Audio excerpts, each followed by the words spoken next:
I know they say when going from an A5 to a B5, you shouldn't just make the same spreads but bigger, but I can totally see myself falling into that pattern if I'm not careful. Hello again team, welcome back for another episode in the Month of Planning with Me series. Today we are setting up my first weekly log in my new B5 journal.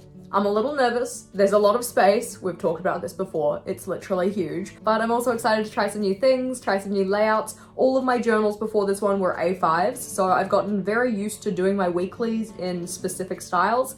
This has a lot more space, so let's go see what we can do. So flipping to the next available spread after my May monthly pages, this is where our weekly is going to be. Some things that I know I'm going to want. Now, I want a habit tracker because I don't have a monthly habit tracker, I'm doing it on my weeklies.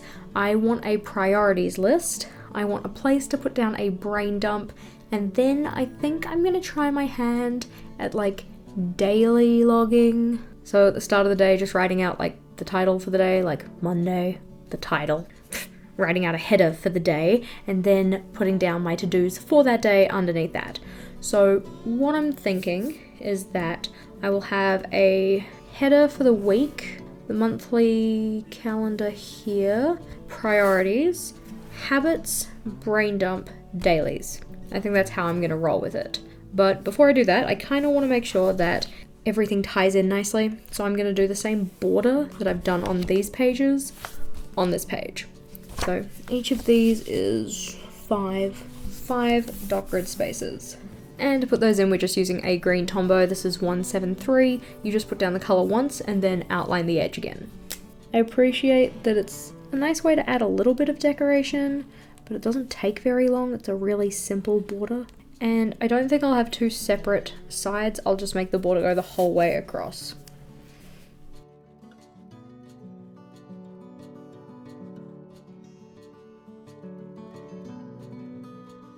1, 2, 3, 4, 5. 1, 2, 3, 4, 5. 1, 2, 3, 4, 5. A perfect fit. Now to go and do that outlining. So like I said, just going around the outside edge because putting the Tombow over it twice just darkens it up. It kinda very loosely makes it look like bamboo. Very loosely. Making some stylistic choices here.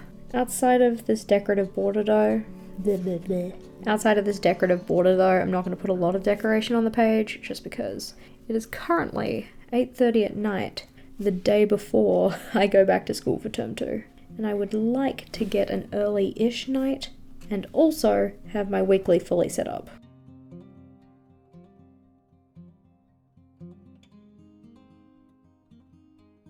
I reckon it's a good idea to have some simple decoration tricks up your sleeve. Just, you know, if you wanted to add some decoration to your spreads but don't want to spend a lot of time doing it. In particular, I do have a video on different border and divider ideas which can be used to add a little bit of decoration. Might be useful if you were looking for that kind of thing. As per always, that's linked in the description box below, along with any other related videos. And the last one here. Perfect. So now as that one's done, I'm just gonna go and lightly sketch in the other elements that I want to include, just so I don't accidentally go over into a place I'm not supposed to go. What we are going to do is flip back and refer to my grid spacing guide. So I'm thinking I'm gonna want to do things in thirds. So by the looks of things, the thirds is marked by yellow, so that is 10 spaces across with a 1 space gap if I'm using the whole page. So I'm probably gonna make the first column here just a little bit narrower because we've got that border. So it'll only be from 1 to 5, there we go. And then that one will be there. I think that for my habits, do I need to take up the whole space? I probably don't need to take up the whole space because effectively what I want to do is list the habits out here and then have a kind of little Monday through Sunday thing over here that I can just tick them off. No, I'll just give myself ample space to write my habits in, that's fine. So this is going to be Saturday, Sunday, Friday, Thursday, Wednesday, Tuesday, Monday. Nice. And then the habits can get listed there. Nice. And then on this side we will have 3 columns of space that I can list my tasks out in.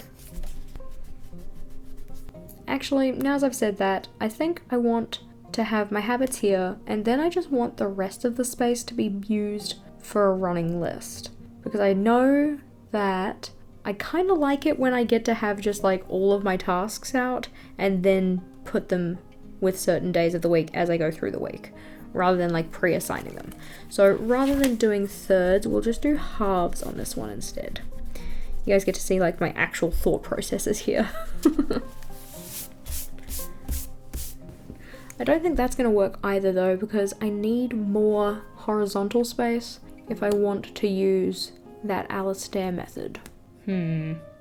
Maybe what I could do is I'll use 2 of 3 columns for that, and then 1 column on the side for like a breakdown on a daily basis. So put in things like a meal log or something like that. I think that'll work better.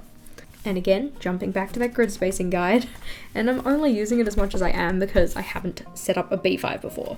So for this one, it says I'm gonna need 1, 2, 3, 4, 5, 6 spaces for every day. 6 times 7 is 42. Half of 42 is 21. Haha, that'll fit perfectly. There we go. 1, 2, 3, 4, 5, 6. 2, 4, 6. 2, 4, 6. 2, 4, 6. There we go. Before I change my mind again, I'm gonna go and pin those things in. So I know I have my Monday through Sunday on the right hand side here, but I know I want it on the left here. So I might move it over to that side just so it matches. And then on this side, I'm just gonna write in Monday 2nd, Tuesday 3rd. Keeping everything fairly simple, because you know, with it being the first week back at school, it's gonna be a little bit overwhelming. Just need a simple and easy to use spread. And then we're gonna have habits first, and then underneath that is where I'll actually start the task list. Not that I actually know what habits I want to track just yet. There we go. What week is this? I believe this is week 18. So we'll write that in too. Didn't actually mean to make the lettering quite as tall as I did, but that's fine. There we go, week 18, 2022. And underneath here I'm going to put a mini calendar. So labeling the days of the week first. And on the end here, this W just means week number, so I can put in what week number it is. And then underneath that is where my priorities list is going to be. But I am going to go and put in the calendar first, because might as well just write it in. And then I know where I can start the priorities list. I'm going to use this light green calligraph. It's in the marsh green color. Came as part of the subscription box. I'm going to highlight the row underneath this because it represents that first week. Actually, the one underneath it, because the first is there. Just while I'm filling in the mini calendar, our secret word of today is productive. So with the mini calendar in now, I can write in that priorities header. Excellent. Now, something that I have been very much enjoying, and you may have been able to tell from some of the pages that I have from my monthly setup, I've been really enjoying these highlights on every second line. So that is what I'm going to go and put in now. I'm going to put it in for the task list. I'm also going to put it in for the habits. I kind of want to know how many habits I want to put in. I at least have the one on my daily actions list that I want to record. And then I've probably got the habits that I was tracking as part of my monthly habit tracker in April. On that one, I had 11. And then 11 plus, that'll give me 15. So I need space for at least 15 habits. I do know that on that habit tracker though, I was missing at least 2 other habits I wanted to track. So we're thinking more like 17 habits. These aren't necessarily habits that I'm like actively trying to build at this given moment in time. They're more just things that I kind of want to keep track of to make sure that I don't leave too long between instances of having done it, if that makes sense. To do the highlighting though, we are going to turn the book because it is way easier for me to do these lines vertically than it is horizontally. Go, turn this one around, do this side first, and I'm going to do the task list first. So like we've talked about before, when you do this, you just want to keep your wrist steady. You don't want to turn your wrist as you drag your pen. So holding all of this steady, applying the pen to the paper, and then dragging your arm towards yourself. Just helps you maintain more straightness in the lines, as much as I can at least. Take your time with your line work, hold your wrist steady. It can end up looking super visually effective. This is honestly one of my favorite things to do right now, like I said. I just think it's very visually pleasing. The nice part is, with the divisions we're using for the days of the week along the side here, because it's an even number, I can use the same pattern of the green lines that I used here, which is also very satisfying. So by this I mean I can put the 3 green lines in and not have it like change with every subsequent day, because there would be like an odd number of spaces for the day. Because there's an even number, we can just keep it to the same pattern as the other one, which I think looks better.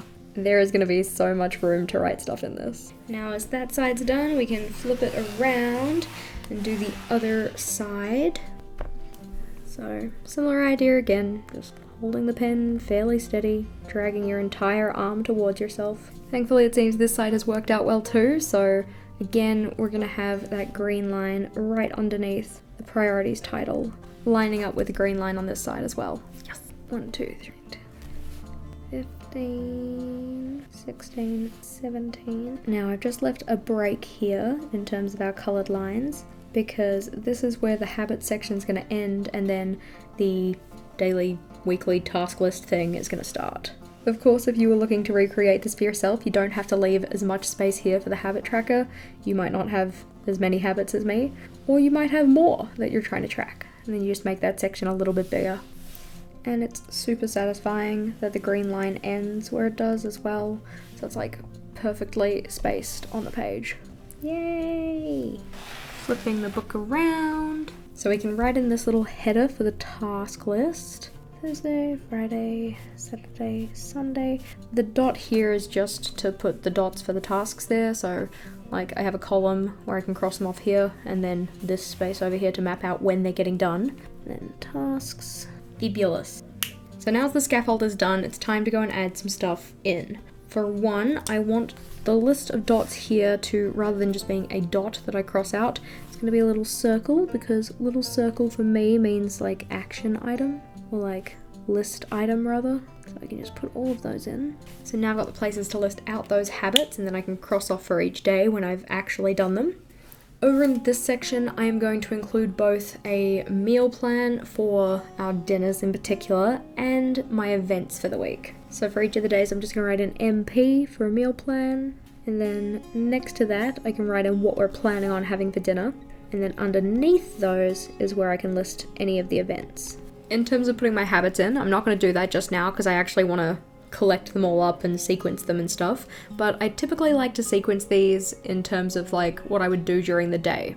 So starting the day through to the end of the day, what is the order that I would do those habits in? So for instance, the first habit, which I will write down, is waking up with my alarm, so not hitting snooze.